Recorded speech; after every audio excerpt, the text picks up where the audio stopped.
Ya, jadi terhadap ada niat dari tersangka NM untuk melakukan gugatan ya terkait uang prestasi, yang saya dengar ya informasinya dari rekan-rekan itu tentang hal kesepakatannya. Seperti itu. Ya, soal kesepakatan, Bang. Oke, baik. Jadi begini, kalau sekarang kami terlampau prematur ya, terlampau dini untuk memberikan pendapat terhadap niat dari tersangka NM untuk melakukan gugatan puan prestasi terhadap klien kami. Itu yang pertama yang kami harus sampaikan. Yang kedua, terhadap gugatan itu kan hak dari setiap warga negara.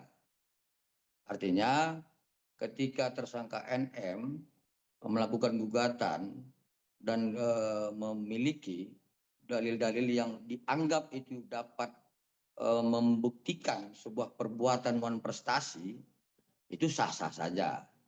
Tetapi kemudian kami juga dari kuasa hukum Dr. Reza Gladys dalam perkara 7355 di Polda Metro Jaya, dalam hal ini nantinya kalaupun nanti kami tetap dikuasakan untuk menghadapi gugatan tersebut, sudah pasti kami akan memperkuat kedudukan hukum klien kami. Nah, artinya bahwa pada saat ini walaupun kami berpendapat masih prematur terhadap itu, yang pasti adalah kami berpendapat hak daripada klien kami terhadap uang prestasi yang disebutkan itu tidak tertuang atau tidak mempunyai kedudukan hukum. Ya, artinya apa? Kami berpendapat bahwa tidak ada kedudukan hukum tentang sebuah kesepakatan di situ. Karena one prestasi itu kan adalah terkait 1320 KUH Perdata. Artinya ada kedua belah pihak yang sepakat untuk melakukan sesuatu. Tapi kalau kemudian subjek dan objeknya adalah terkait apa yang sekarang sedang berjalan, kami anggap itu ya sesuai dengan apa yang sedang kami perjuangkan, itu masih kami anggap prematur. Seperti itu. Nah, Bang, terkait kan kemarin bahwasanya ada statement kalau adanya kesepakatan, bukan pemerasan. Mungkin dari Abang sendiri seperti apa tanggapannya? Ya, seperti yang saya sampaikan tadi, bahwa sebenarnya tidak ada kesepakatan itu. Jadi kesepakatan itu kan sebenarnya ada ketentuan-ketentuan yang harus dipenuhi dalam hukum perdata. Dan kami menganggap bahwa itu belum terpenuhi. Dan kami anggap itu adalah sebuah kesepakatan yang tidak mempunyai kedudukan hukum bila dikaitkan dengan 1320 KUH Perdata. Seperti itu dia. Bang, tapi perjanjiannya sendiri itu sebenarnya ada tertulis nggak sih Bang atau seperti apa? Mungkin keterangan dari klien Abang sendiri. Sudah jelas itu tidak ada. Ya, perjanjian tertulis itu tidak ada. Artinya kalau kesepakatan itu sih sebenarnya tidak harus tertulis, secara lisan pun bisa gitu. Tetapi terhadap para pihak yang membuat kesepakatan itu harus mempunyai unsur yang memenuhi syarat dari kesepakatan para pihak, ya. Salah satunya cakap, kemudian tidak dalam tekanan dan sebagainya seperti itu. Jadi kalau dikatakan bahwa adanya sebuah kesepakatan, ya saya pastikan bahwa klien kami tidak pernah membuat kesepakatan dengan siapapun terhadap kasus yang sekarang ini. Seperti itu. Artinya Abang membantah gitu ya Bang adanya kesepakatan dengan NM gitu ya Bang. Maksudnya klien Abang. Iya, ya kami pasti membantah karena tidak ada memang kesepakatan itu. Yang ada adalah bahwa klien kami pada saat itu merasa dirinya eh, tertekan dan kemudian harus memberikan sesuatu. Seperti itu. Ya, sebagaimana apa yang kami laporkan di Polda Metro Jaya terkait pasal 368, 27B ayat 2 dan Undang-Undang TPPU.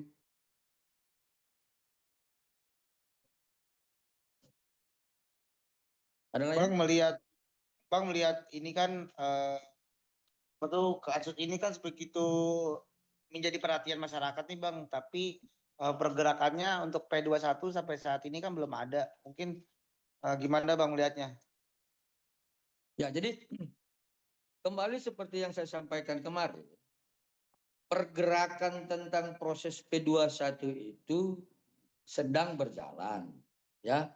Artinya ada ketentuan-ketentuan di dalam hukum acara yang harus dipenuhi. Ya, menuju P21 memang ada syarat kelengkapan berkas dengan kode P19.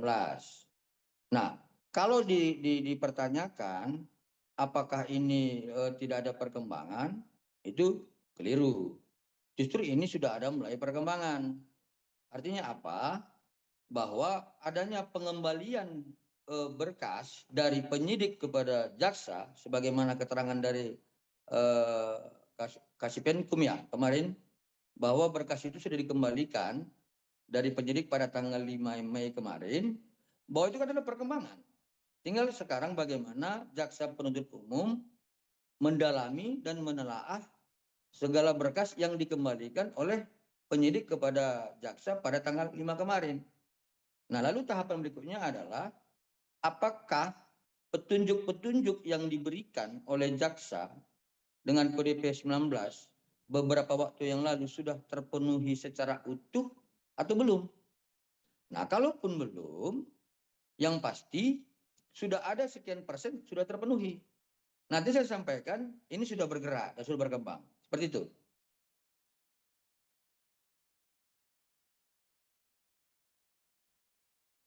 Ada lagi lain?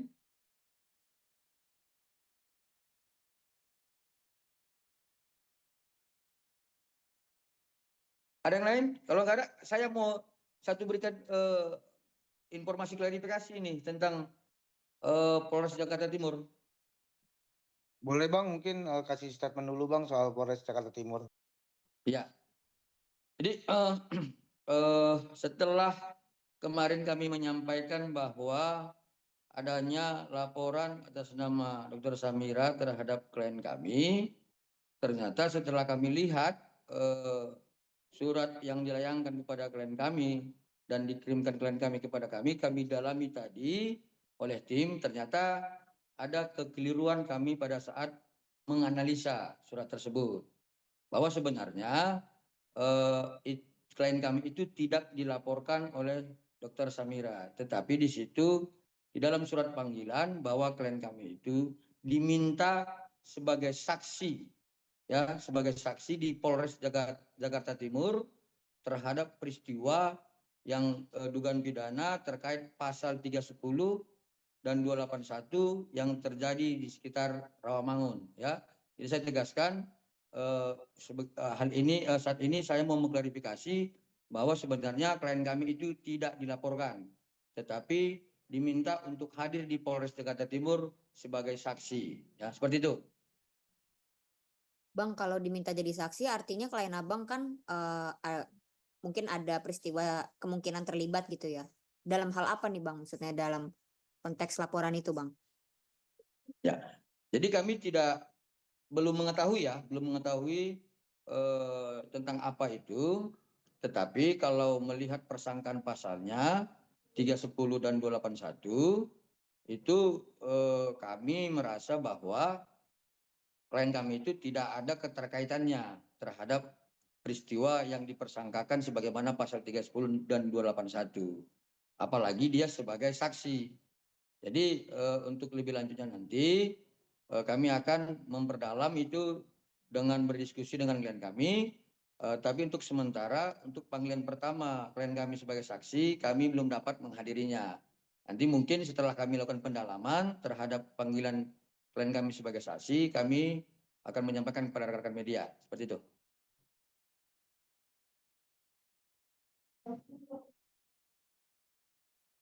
Ada lagi yang lain? Berarti Bang yang di Polres Timur itu terkait persekusi kah atau apa Bang? Kami belum dapat informasi yang pasti, ya. Tetapi dengan melihat informasi-informasi yang ada di media, ya kemungkinan besar mengarah kepada persekusi karena disebutkan dalam surat panggilan tersebut terjadi pada tanggal 17 Januari. Saya lupa itu ya, tapi kejadiannya di rumah makan ya di sekitar Rawamangun. Nah, jadi ketika dikaitkan dengan kejadian yang tanggal 17 Januari yang berada di media, saya pikir itu hal yang sama ya. Ini bukan kami, tapi nanti kami akan lakukan pendalaman lagi lah. Yang lain?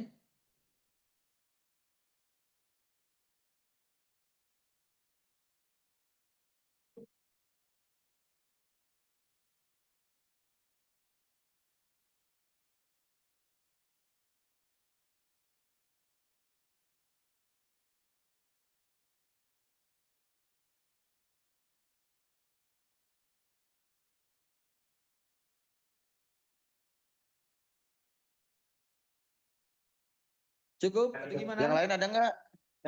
Yang lain gimana guys?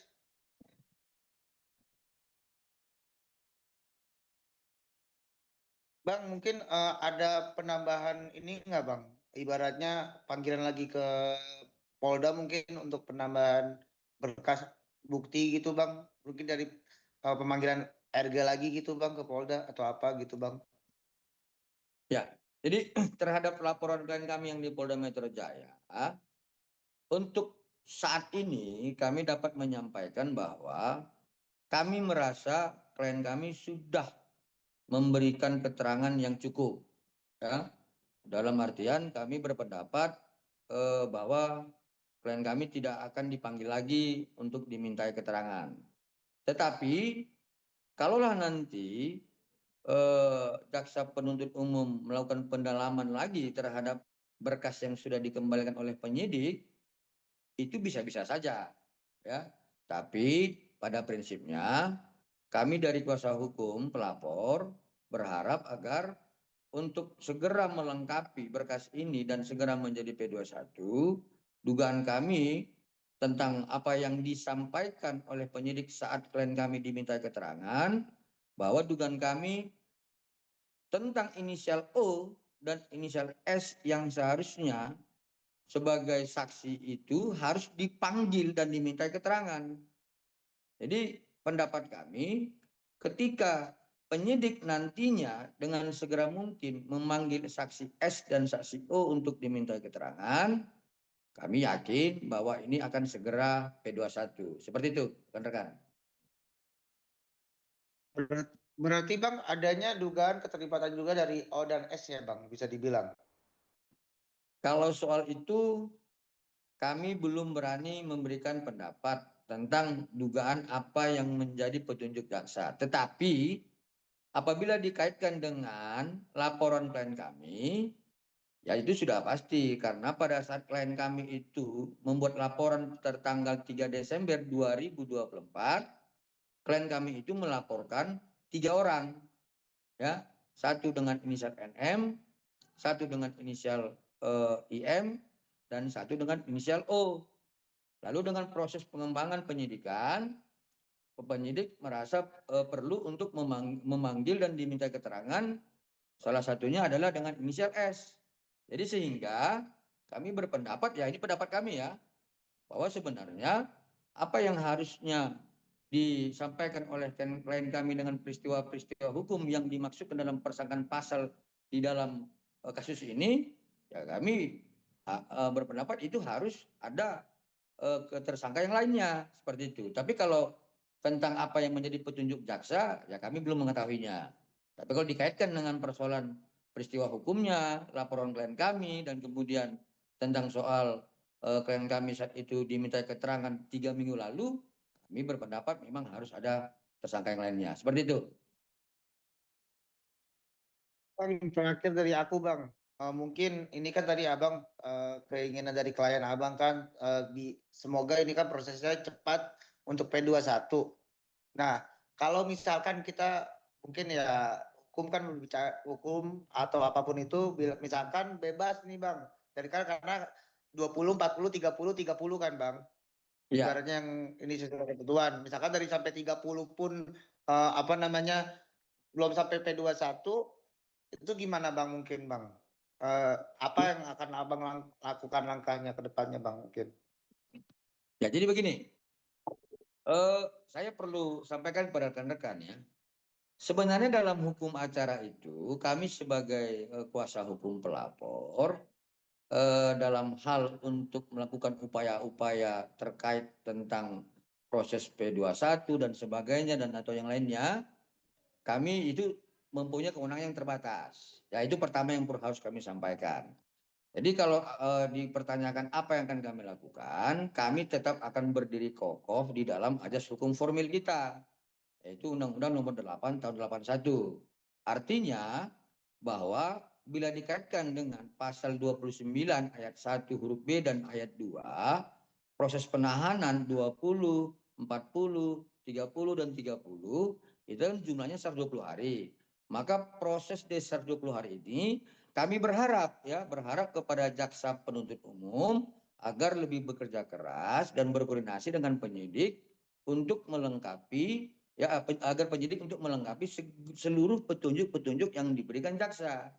Dan kalau kemudian hal ini belum juga sesuai dengan harapan klien kami, ya harapan kami tinggal satu, ya nanti di persidangan kami berharap agar jaksa penuntut umum menyampaikan di dalam fakta-fakta persidangan tentang hal-hal apa yang harus dipenuhi oleh penyidik yang belum dipenuhi pada saat proses menuju P21 dan kemudian menyampaikan dalam majelis hakim untuk mengkaitkan peristiwa-peristiwa hukumnya dan kemudian meminta majelis hakim nantinya agar memerintahkan penyidik untuk menghadirkan saksi S dan saksi O, seperti itu.